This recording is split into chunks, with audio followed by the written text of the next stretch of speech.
Mga boss, sagad talaga sa buto itong pagkaganid ng Employers Confederation of the Philippines.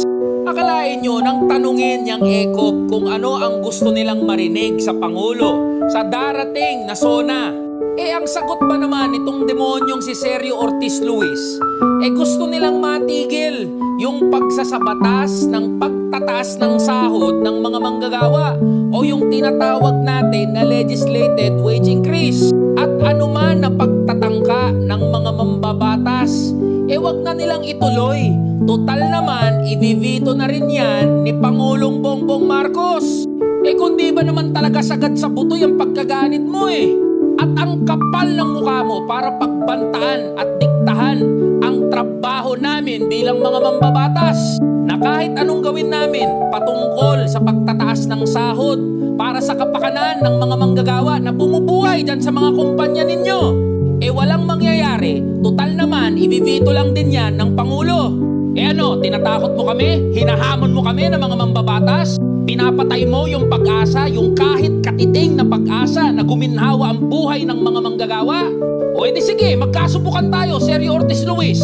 Etong sinasabi ko sa inyo, Sergio Ortiz Luis, at kayong mga taga-Employers Confederation of the Philippines, kung nakakaya-kaya nyo at parang nag-aasta kayo na nadidiktahan nyo ang Pangulo, pues ibahin nyo kami.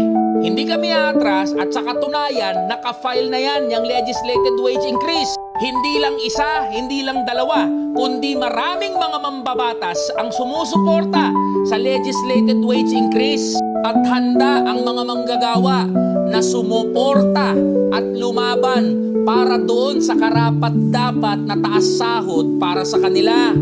Ngayon, kung gagamitin nyo uli yung pananakot ninyo na kesyo magsasara ang mga kumpanya, mga trabaho, tataas ang presyo ng mga bilihin, babagsak ang ekonomiya, sige, magdebate tayo sa komite, sa plenaryo, at kahit saan pa tayo umabot. Patutunayan namin na hindi totoo yung mga argumento ninyo at dapat lang na tumaas ang sahod ng mga manggagawa. Alam nyo, Mr. Sergio Ortiz Luis, naawa rin kami sa inyo kasi naiisip namin siguro kaya ayaw ninyo na magtaas ng sahod yung mga manggagawa ninyo. Kasi baka hindi kayo makabili ng bagong bahay, bagong kotse, bagong yate. Baka mabawasan yung bilyong-bilyong pera ninyo, yung yaman ninyo. Paano na kayo niyan? Baka di kayo makatulog, di ba? Kaya ito mga boss, kita ninyo yung klase ng mga kalaban natin. Hinihingi ko ang suporta nyo mga boss. Samahan ninyo ko sa laban na ito. Ipanalo natin ang laban para sa pagsasabatas ng taas sahod nating mga manggagawa. Laban!